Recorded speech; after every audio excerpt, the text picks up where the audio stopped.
చిన్నారులు, ఇప్పటి వరకు చూసాం కదా వర్షం ఏ విధంగా పడుతుందో, పెద్ద పెద్ద వడగళ్ళుగా మారి నేల మీద కురుస్తూ ఉంటే దాన్ని చూసి కవి ఆ వానదేవుణ్ణి ఏమని హెచ్చరిస్తున్నాడో, నువ్వు చేస్తున్నటువంటి పని మంచిది కాదయ్యా, ఇది నీకు న్యాయం కాదు, ఇలాంటి కుండపోత లాంటి వర్షాలతో మమ్మల్ని భయపెడుతున్నావు అని అంటున్నాడు కదా.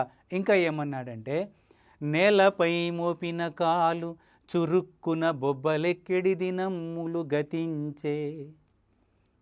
నేలపై మోపిన కాలు చురుక్కని బొబ్బలెక్కెడి దినమ్ములు గతించే. నించుక అశ్రద్ధ నుంచిన పాదమ్ము జరుకు జరుక్కని జారదొడగే. పగలు రాత్రి ఎనక ప్రభుపాలితులనక ప్రజలందరును ఛత్రపతులు ఎయిరి. నెరియలు వారిన నేలనంతటన్ అద్దములు దాపినట్లు నీడలు కనబడెన్. వర్షం ఎన్ని అద్భుతమైనటువంటి దృశ్యాలని మన కళ్ళకు కనిపించేలాగా చేస్తుంది. ఇక్కడ మొదటి లైన్లో ఏమంటారు, వేసవి నడుస్తున్నటువంటి కాలం అది.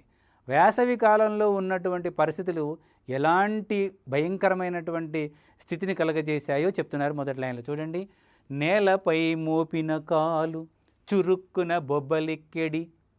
కాలు నేల మీద పెడితే చాలు, చెప్పులున్నా సరే చెప్పుల్లో నుంచి కూడా వేడి బయటకు వచ్చేసి ఆ చెప్పులకి పాదానికి మధ్యన వేడి ఎక్కిపోయి వేడి వల్ల బొబ్బలు వచ్చేస్తూ ఉంటాయి. చెప్పులు ఉన్నప్పుడే అంత ప్రమాదాలు ఉన్నాయి అంటే, చెప్పులు లేకుండా కాలు కింద పెడితే చురుక్కున వెంటనే బగ్గుమంటుంది కాలు.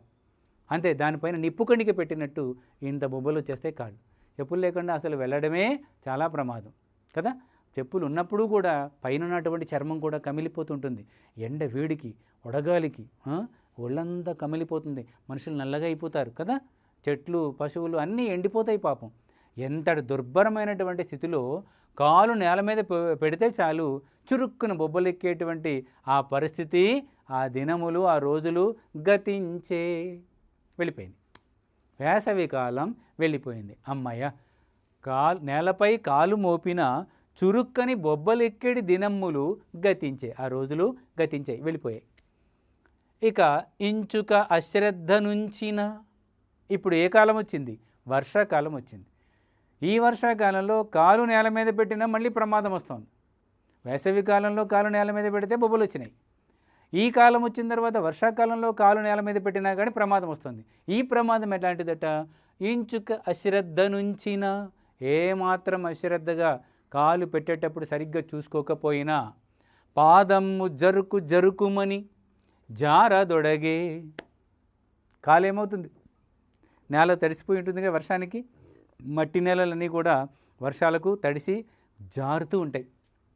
ఆ జారుతున్నప్పుడు పొరపాటున ఏమాత్రమైనా అశ్రద్ధగా చూసి చూడకుండా ఏం పర్వాలేదులని చెప్పని కాలు మోపావనుకో, ఇక్కడ జారితే అక్కడికి జర్రని వెళ్ళి జారిపడతాం కదా. అదే అంటున్నాడు ఇక్కడ. ఇంచుక అశ్రద్ధ నుంచిన. కొంచెం అశ్రద్ధ కనుక చేసిన కాలు మోపేటప్పుడు పాదము, ఈ పాదము జరుకు జరుక్కని, జర్రు జర్రు జర్రుమని జారుకొని జారదొడగే, జారిపోతుంది. అప్పుడేమో కాలు కింద పెడితే చురుక్కమని బొబ్బలు ఎక్కుతాయి, ఇప్పుడేమో కాలు కింద పెడితే జర్రుక్కమని జారిపోతుంది. రెండూ ప్రమాదమే కదా. కాబట్టి ఏం చేయాలి? ఎప్పుడు కాలు ఎక్కడ పెట్టినా చూసి జాగ్రత్తలు తీసుకొని కాలు పెట్టాలి. కాలానికి తగిన విధంగా జాగ్రత్తలు తీసుకోవాలి. అందుకనే ఇక్కడ వ్యంగ్యం ఉన్నప్పటికీ కూడా చూడండి అసలు పరిస్థితులు ఎలా ఉంటాయి, వర్షానికి ప్రభావితమైనటువంటి వాతావరణం, పరిసరాలు ఎలా ఉన్నాయో చెప్తున్నారు. కాబట్టి పగలు రాత్రి అనక ప్రభు పాలితులనక. పగలు లేదు, రాత్రి లేదు, ప్రభువు లేడు, పాలితులు లేరు. ప్రభు అంటే అధికారి, రాజు అనుకుందాం. పాలితులు అంటే ప్రజలు, పరిపాలించబడేవారు. పరిపాలించేవారు, పరిపాలించబడేవారు. పరిపాలించేవారు రాజులు అనుకుందాం, పరిపాలించబడేవారు ఎవరు? ప్రజలు కదా. అందుకని ఏమంటున్నాడు ఇక్కడ, పగలు లేదు రాత్రి అనక ప్రభు పాలితులనక. ప్రభువులు పాలితులనే భేదం లేకుండా ప్రజలందరూ ఛత్రపతులు అయిరి. ప్రజలందరూ ఛత్రపతులు అయ్యారట. ఛత్రపతులు అంటే శివాజీ కదా, ఛత్రపతి శివాజీ అంటాం కదా. ఆయనకు ఆ పేరు ఎందుకు వచ్చింది బిరుదు? ఆయన వెనుక ఒక పెద్ద ఛత్రం ఉంటుంది. ఛత్రం అంటే గొడుగు అని అర్థం.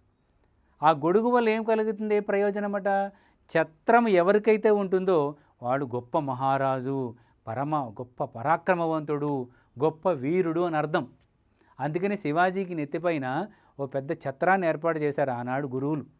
ఆయన మహారాష్ట్ర ఆ ప్రాంతాల్లో పోరాడినటువంటి సందర్భంలో ఆయన గొప్ప మరాఠా యోధుడు అని భావించి ఆయన యొక్క పోరాటాలను ప్రశంసిస్తూ ఛత్రపతి, ప్రభువు కాదగినవాడు, ఈ ప్రాంతానికి అంతటికీ చక్రవర్తి ఆయన అని అంగీకరించి ఛత్రము పట్టారు, గొడుగు పట్టారు. గొడుగు అంత గొప్ప వాళ్ళకి పడతారు కాబట్టి. ఇక ఇప్పుడు అందుకే ఛత్రపతి శివాజీ అంటారు ఆయన్ని. ఓకే, ఛత్రమునకు పతి, ఛత్రమునకు అంటే గొడుగుకి యజమాని, గొడుగుకు ప్రభువు శివాజీ, ఛత్రపతి శివాజీ. ఇక్కడ మరి ప్రజలందరూ ఛత్రపతులైరి, ఇక్కడ కూడా ప్రజలందరూ కూడా ఛత్రపతులయ్యారట. ఎందుకని? ప్రతి ఒక్కరి చేతిలోనూ గొడుగు ఉంది. మరి వీళ్ళు కూడా గొడుగు పట్టిన వాళ్ళందరూ ఛత్రపతులే కదా. మరి ఇక్కడ ప్రభువుగా ఉండాల్సింది ఛత్రము ప్రజలకా? ప్రభు అని లేదు, ప్రజలని లేదు, ప్రతి ఒక్కరూ కూడా ఛత్రము చేతబట్టుకొని తిరుగుతూ ఉన్నారు, గొడుగులు చేతబట్టుకొని తిరుగుతూ ఉన్నారు. ఎవరి గొడుగు వాళ్ళే, ఎవరి గొడుగుకు వాడే ఛత్రపతి. ఇక్కడ ప్రభు అని కానీ ప్రజలని కానీ తేడా ఏం లేదు. ఎవరి వల్ల? ఇది ఎందుకు జరిగింది? నీ వల్ల వానదేవుడా, నీ వల్ల. నువ్వు నిత్యం కురుస్తూ ఉంటే ప్రభువులకు మాత్రమే ఛత్రం ఉండాలి, ప్రజలకు ఉండకూడదని ఏమైనా అన్నారనుకోండి, ఎంత దారుణంగా ఉంటుంది పరిస్థితి. అలా ఎవరైనా అంటారా? ఉంటారా? అనరు, ఉండరు కూడా. అందువల్ల పగలు రాత్రి అనక, రాత్రి లేదు పగలు లేదు, వర్షం అంటూ కంటిన్యూగా పడుతూ ఉంటే పగలు లేదు రాత్రి లేదు. ప్రభు పాలితులనక, ప్రభువులు లేరు, రాజ్యము లేదు, ప్రజలు లేరు, అందరూ ఒకటి సమానమే. ప్రతి ఒక్కరూ ప్రజలందరూ ఛత్రపతులు అయిరి, గొడుగులు చేత పట్టుకొని తిరుగుతున్నారు. నిర్యలు వారిన నేలనంతటన్ అద్దములు దాపినట్లు. నిర్యలు అంటే బీటలు పడ్డాయి.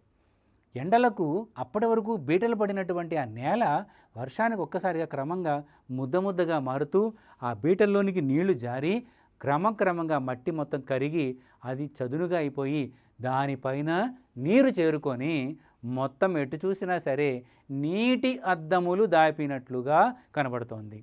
నీళ్లతో అద్దం, నీటి అద్దం అని ఎందుకన్నారు? అద్దములు దాపినట్టుగా ఉన్నాయట. ఎందుకని? అద్దంలో మనం కింద చూసుకుంటే నీడ కనబడుతుంది, అలాగే అద్దంలో చూసుకుంటే నీడ కనబడుతుంది. కాబట్టి అద్దములు దాపినట్లు, నేల మీద అద్దం పరిచినట్టుగా నీడ చూసుకోవడానికి. ఏమద్దం అది? గాజు అద్దం కాదు, నీటి అద్దం, నీళ్ళు అనబడే అద్దం అన్నమాట. ఆ నీటి అద్దములు దాపినట్లుగా నీడలు కనబడుతుండే. అర్థమైంది కదా ఈ పద్యంలో? ఒక్కసారి చూడండి వర్షం ఎలాంటి ప్రభావం చూపిస్తుందో. నేలపై మోపిన కాలు చురుక్కని బొబ్బలెక్కడి దినమ్ములు గతించే, ఇంచుక అశ్రద్ధ నుంచిన పాదమ్ము జరుక్కని జారదొడగే. ఇప్పుడు పగలు రాత్రి అనక, ప్రభు పాలితులనక, ప్రజలందరూ ఛత్రపతులైరి. నెరియలు వారిన నేలనంతటన్ అద్దములు దాపినట్లు నీడలు కనబడే. ఓకేనా? ఇప్పుడు ఇంకా ఈ పద్యంలో ఏమంటున్నారో చూద్దాం. తేటగీతిలో ఈ పద్యం, పైది సీస పద్యము, ఇక్కడ తేటగీతి పద్యం చూడండి. పులకరించి భూసతి రామచిలుకయ్యే, హుంకరించి ఆబోతులు రంకెవేసే, నాగలిని పట్టి కృషికుడు నడుము గట్టే, ఆశలు పొంగిపారే వర్షాగమమున. వర్షాలు పడంగానే ప్రతి ఒక్కరికి ఆశలు చిగురిస్తాయి. ఎవరి మార్గంలో ఎవరి అవసరాలకు తగినట్టు వాళ్ళ హృదయాలు ఉప్పొంగుతాయి. ఇక ఎవరెవరు ఎటువంటి పరిస్థితులలో వర్షం పడంగానే ఎవరెవరు ఎలా మార్పు చెందారో, వాన నీటికి ఎవరెవరు ఏ విధంగా మార్పు చెందారో చెప్తున్నారు. పులకరించి భూసతి భూదేవి పులకరించి ఎలా మారింది? రామచిలుక అయ్యే, రామచిలుక అయిపోయిందట. అదేంటి? వర్షం పడిన తర్వాత భూదేవి ఒక్కసారిగా రామచిలుక అయిపోయిందంటే రామచిలుకలాగా ఎలా అయిపోతుంది? వర్షం పడితే రామచిలుక అవుతుందా? అంటే రామచిలుక అయ్యింది అంటే ఇగో ఇక్కడ బొమ్మ కనిపిస్తుందా మనకి? వర్షం పడినప్పుడు ఏమైంది? ఇక్కడ ఏ రంగు కనబడుతుంది? పచ్చని రంగు, ఆకుపచ్చ రంగు ఉన్నది. చిలుక ఏ రంగులో ఉంటుంది? మరి ఆకుపచ్చ రంగులో ఉంటుంది కదా. అందుకని కవిగారు అంత అందంగా చక్కగా చెప్పారు. వర్షం పడంగానే భూసతి రామచిలుక అయ్యే అంటే చిలుక పచ్చ రంగుని ధరించింది. ఎందుకని? ఆ భూమి మీద లోపల నుండి మొలకలు వస్తాయి కదా, పచ్చని గడ్డి సస్యశ్యామలమవుతుంది కదా. ఆ శ్యామలం అంటే ఆ ఆకుపచ్చ రంగులో ఎక్కడ ఎటు చూసినా సరే పంట పొలాలు పచ్చని నేలలతో రామచిలుక అయిపోయింది భూదేవి మొత్తం. అంటే ఎక్కడ చూసినా పచ్చగా ఉంటుంది కాబట్టి రామచిలుక కూడా పచ్చగా ఉంటుంది కాబట్టి కవిగారు ఆ మాట అన్నారు. పులకరించి భూసతి రామచిలుక అయ్యే, భూదేవి రామచిలుక అయింది పులకరించి. హుంకరించి ఆబోతులు రంకె వేసే, ఇక ఆబోతులు ఉంటాయి చూశారుగా మీరు ఊర్లలో. ఆబోతులు ఇక్కడ పెద్ద హంపు ఉంటుంది వాటికి, నూపురం అంటారు దాన్ని. అంత పెద్ద మూపురంతో అవి పెద్ద పెద్ద బలంగా ఉంటాయి, పెద్ద పెద్ద రంకెలు వేస్తూ ఉంటాయి. దాన్ని చూస్తే భయపడతారు కదా. మీరు జాగ్రత్తగా ఉండండి, ఊళ్ళల్లో ఆబోతులు ఉంటే వాటి దగ్గరికి పోవద్దు, అర్థమైందా? చూడండి, హుంకరించి ఆబోతులు రంకె వేసే, వర్షాలు పడ్డాయి కదా, వాటికి సంతోషంగా ఉంటుంది. ఇక ఇప్పుడు దాహం ఎక్కడ పెడితే అక్కడ తీర్చుకోవచ్చు, ఆహారం ఎక్కడ పడితే అక్కడ దొరుకుతుంది. అందువల్ల వాటికి కూడా మంచి పవర్ వచ్చేసిందనమాట. అందుకే రంకె వేసాయి. నాగలిని బట్టి కృషికుడు నడుము గట్టే, ఇది మనకి తిండి గింజలు పెట్టేటువంటి రైతు కూడా సంతోషంతో నాగలి పట్టుకున్నాడు. అమ్మయ్య వానదేవుడా కరుణించావా, ఇప్పటికీ ఇక నా వ్యవసాయానికి సమయం వచ్చింది అని. నాగలిని బట్టి కృషికుడు అంటే రైతు, నడుము గట్టే, నడుము కట్టుకొని ఇక దాన్ని కట్టుకుంటారు కదా టవల్ని నడుము కట్టుకొని ఇక సిద్ధమయ్యాడు. తలబాగా చుట్టుకొని నడుము గిది కట్టుకొని నాగలి భుజాన్ని వేసుకొని ఎడ్లను తోలుకుంటూ మెల్లగా భూమి వైపు పొలం వైపు పయనము సాగించాడనమాట. ఎవరి ఆనందాలు వాళ్ళకున్నాయి, ఎవరెవరు ఏ విధంగా ఆనందించారో చెప్పాడు కదా. పులకరించి భూసతి రామచిలుక అయ్యే, హుంకరించి ఆబోతులు రంకె వేసే, నాగలిని బట్టి కృషికుడు నడుము గట్టే, ఆశలు పొంగి పారే వర్షాగమమున. ఎవరి ఆశలకు తగినట్టు వాళ్ళు వర్షాగమమున, వర్షం వస్తుంటే వర్షాకాలం వచ్చింది అన్నంగానే ఎవరి ఆశలకు తగినట్లు వాళ్ళు సంతోషంతో తమ తమ పనులలో లీనమయ్యారు. ఎవరికి ఎటువంటి ఆనందాన్ని కలిగిస్తాయో, ఎవరు ఎటువంటి సంతోషాన్ని ప్రకటిస్తున్నారో ఆ విధంగా సంతోషాన్ని ప్రకటిస్తున్నారు, వారి వారి పనులలో నిమగ్నం అయ్యారు. బాగుంది. ఇక్కడ చూడండి, ఉన్నత సౌధ గోపురముటుయ్యల మంచములందు తిన్నగా కన్నులు మూసి గుర్రుమని గాఢ సుషుప్తిని మున్గియుండు సంపన్నుల మీదికిన్ జనగ వాటము కామిని వానదేవుడా, చిన్నని చొప్పకప్పు గుడిసెల్ వడికూలగా దాడి చేతువా. హో వానదేవుడా, ఇలా దాడి చేస్తావా? ఇది నీకు అన్యాయమే కదా, ఇది దారుణం కదా. వానదేవుడా దాడి చేతువా, దాడి చేస్తావా? ఎవరి మీద దాడి చేస్తున్నాడు? ఇంత వర్షం కురుస్తోందా, అంత గొప్పగా కురుస్తున్నటువంటి వానలు కొంచెం గట్టిగా కురుస్తున్నప్పటికీ కూడా ఆనందించి సంతోషపడేటువంటి వర్గాల వాళ్ళు ఇంతకుముందే చెప్పుకున్నట్టుగా సంపన్న వర్గాలు. పెద్ద పెద్ద మేడలలో, డాబాలలో, పెద్ద పెద్ద భవనాలలో ఉండి చక్కగా వాళ్ళ కిటికీలలో నుంచి పడుతున్నటువంటి వర్షాన్ని చూస్తూ, తడుస్తున్నటువంటి వాళ్ళ తోటను చూస్తూ, నీళ్లు మళ్ళీ ప్రత్యేకంగా పెట్టక్కర్లేదు, మంచిగా చక్కగా నీళ్ళన్నీ పడుతున్నాయి, తోట మొత్తం వాళ్ళ యొక్క లాన్లు, తోట ఉద్యానవనాలు అన్నీ కూడా తడుపబడుతున్నాయని సంతోషంగా వర్షాన్ని చూస్తూ ఆనందంగా ఉన్నారు వాళ్ళు. వాళ్ళని ఏమీ చేయలేవే, వాళ్ళ ఇళ్లను శుభ్రంగా కడుగుతావు నీళ్లు పోసి. వానదేవుడా అదే అంటున్నాడు ఇక్కడ. ఉన్నత సౌధ గోపురములు, పెద్ద పెద్ద భవనాలు, పెద్ద పెద్ద భవంతులు, పెద్ద పెద్ద గోపురాలు కలిగినటువంటి ఆ కోటలాంటి, రాజకోటల లాంటి పెద్ద పెద్ద భవనాలు, ఇళ్ళు కలిగినటువంటి వాళ్ళు లోపల ఎక్కడ పడుకొని వానాలు చూస్తూ ఉంటారు? తూగుటుయ్యాల మీద పడుకొని ఊగుతూ ఆ వర్షాన్ని చూస్తూ ఆనందిస్తూ ఉంటారట.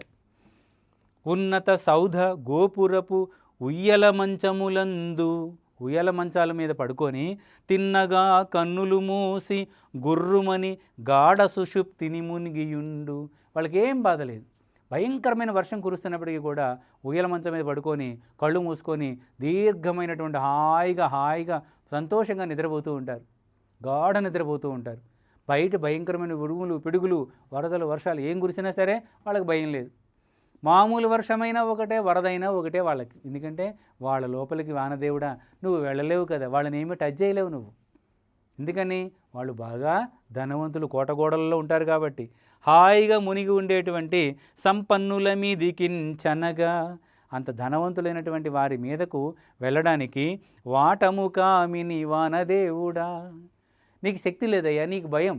అలాంటి వాళ్ళ దగ్గరికి పోవడానికి నీకు దమ్ము ధైర్యము సరిపోవు. ఎందుకంటే నువ్వేమీ చేయలేవు వాళ్ళని.